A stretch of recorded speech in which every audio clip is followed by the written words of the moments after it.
Eh bien, bonsoir à tous les amis, supporters sportifs parisiens, parisiennes, amoureux, amoureuses du football, supporters sportifs d'autres clubs, bienvenue à vous.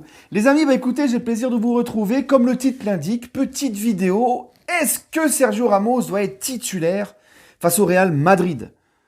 Quand Sergio Ramos, il a signé au PSG, cette question-là, tu t'es jamais dit, ah, on va la poser un jour. Eh ben moi, je la pose. Enfin, c'est pas je la pose, je donne mon avis, parce qu'on me la pose. Parce qu'apparemment, des supporters parisiens... Pas mal m'ont demandé mon avis sur ce sujet-là parce qu'il y a eu un débat sur certaines émissions sportives avec certains consultants. Faut-il mettre Ramos? Et on m'a demandé de mon avis. Vu que c'est revenu souvent cette question-là, donc face au Real Madrid, parce que ça approche, hein, le match face au Real. Et le 15 février, c'est bientôt les gars, ça approche, ça approche. Et moi, ça m'excite. Ça m'excite la Ligue des Champions. Ah, surtout quand c'est le PSG. Il y en a, c'est la pleine lune qui les excite. Il y en a, c'est des victoires 1-0 à Bordeaux qui les excitent. Mais moi, c'est la Ligue des Champions avec le PSG. Voilà. Ça va arriver vite. Ramos le match face au Real Madrid, pardon, ça va arriver très vite. Donc, déjà, premièrement, pour Ramos, aussi bien moi que vous, que nous, on est quasiment tous unanimes pour dire que normalement, avec Ramos, Kimpembe, Marquinhos, on voudrait tous voir la défense à 3. Normalement, Kimpembe, enfin Presco, Marquis, Ramos, pour nous, devrait être titulaire puisqu'on voudrait, et on milite depuis longtemps, pour une défense à 3 au Paris Saint-Germain. Maintenant, on le sait tous. On le sait tous parce qu'on est plus à l'aise dans ce système-là. À chaque fois que Pochettino est passé dans ce système-là, on a beaucoup plus de jeux, pardon. Oula. Il y a quelqu'un là-dedans. Il y a eu beaucoup plus de fluidité dans le jeu, c'était beaucoup mieux, les joueurs étaient beaucoup plus libérés, notamment nos latéraux, parce que surtout Hakimi et Mendes sont des latéraux qui sont faits pour ce système-là. Mais bon, Pochettino, il s'obstine, on le sait tous maintenant. Il ne veut pas mettre cette défense à 3.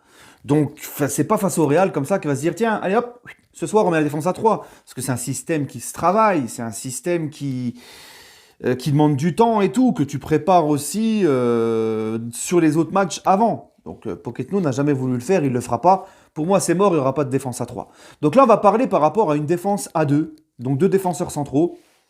Marquinhos, Kimpembe, ou Marquinhos, Ramos, ou Ramos, Kimpembe. Les gars, on va pas se mentir, et on le savait tous quand Ramos il a signé. On se le disait tous, s'il faut choisir entre les trois défenseurs, ça sera Marquinhos, Ramos titulaire. Ça nous embête pour Kimpembe, parce qu'on l'aime tous, Kimpembe. Vous savez à quel point je kiffe, moi, Presco. Je le kiffe. Un Titi, un soldat.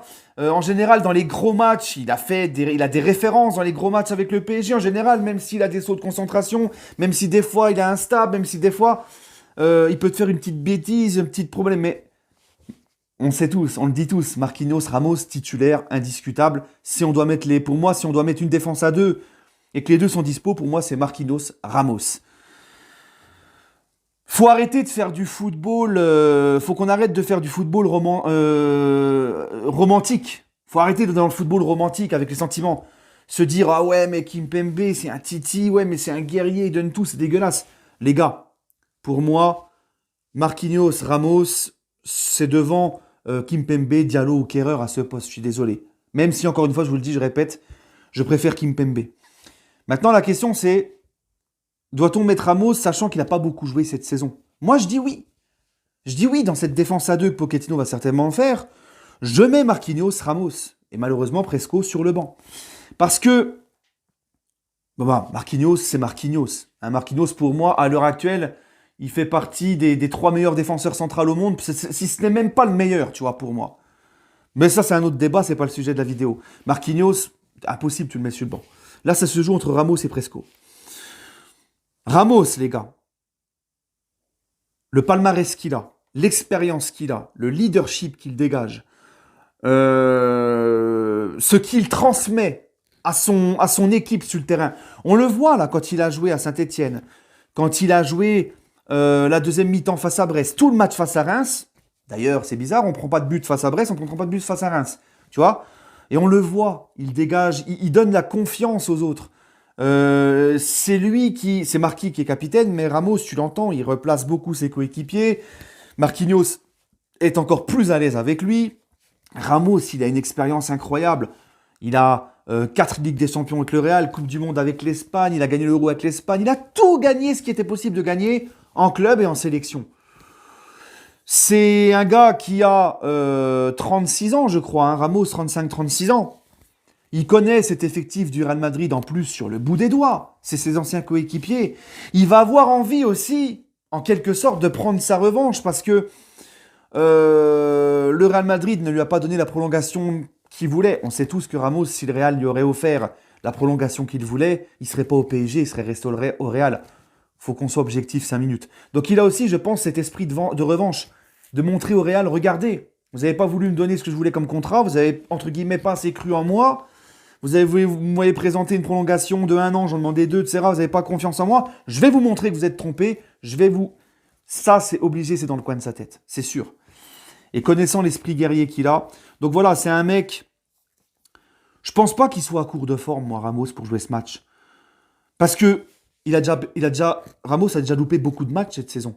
Hein, pas la peine de vous rappeler toute l'absence qu'il a eue depuis le début de la saison avec ses blessures, répétitions, tout ça. Il a quasiment pas joué avec le PSG, certes. Mais là, tu as Ramos qui est disponible, qui a repris depuis le mois de janvier avec le groupe, depuis la reprise hivernale, il est avec les autres, il fait ses entraînements collectifs. En plus, c'est un mec qui travaille aussi encore chez lui. Moi, je pense absolument pas que Ramos sera en manque de rythme face au Real Madrid. Surtout que là, il va enchaîner, il reste quoi, 3-4 matchs, il va les faire, pour moi, il va les enchaîner. Je vois pas pourquoi Ramos arriverait au Real à la ramasse physiquement ou quoi, non. Ramos, les gars, comme je vous l'ai dit, il est là depuis la reprise de cet hiver, il a repris avec tout le monde, il est là, il est bien, il est en pleine forme, il s'entraîne encore chez lui. Je vois pas pourquoi tu diras Ramos ce soir du Real Madrid, le match le plus important pour le moment de la saison, tu vas aller sur le banc. S'il est apte, que physiquement il est bien, qu'il est apte, mais il est hors de question qu'il aille sur le banc, Ramos. Même s'il a pas beaucoup joué. Tu vois, mais ne serait-ce que juste pour ses coéquipiers, juste pour la défense, sa sérénité. Même le gardien, quand un gardien a des tels défenseurs devant lui, il est encore plus rassuré, plus en confiance. Moi, Ramos, les gars, je le mets sur le terrain face au Real Madrid. S'il est comme ça, bien sûr, s'il se blesse, qu'il y a une rechute ou quoi, oui. Mais je te parle, si Ramos, il est comme ça, là, il est bien physiquement, il continue à s'entraîner, à enchaîner les peu de matchs qui restent avec le PSG. Mais moi, je réfléchis même pas, c'est Marquinhos-Ramos dans cette défense à 2. D'accord? Parce qu'encore une fois, Pochettino ne mettra pas la défense à 3. Encore une fois, ça ne tiendra qu'à moi, je mettrai la défense à 3. Je fais jouer les 3, moi. Marquis, Kimpembe, Ramos. Mais il ne veut pas, Pochettino. Donc oui, pour moi, là, on me pose la question. Préfères-tu une défense Marquinhos-Ramos ou une défense Marquinhos-Kimpembe? Je réponds Marquinhos-Ramos. Voilà.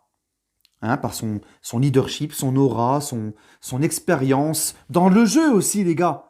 Dans le jeu. On n'en parle pas assez, mais Ramos, dans le jeu, il apporte quelque chose d'en plus. Hein, comment il aère le jeu, les transversales qu'il fait, comment il se projette vers l'avant, offensivement, ce qu'il apporte aussi sur les coups de pied arrêtés.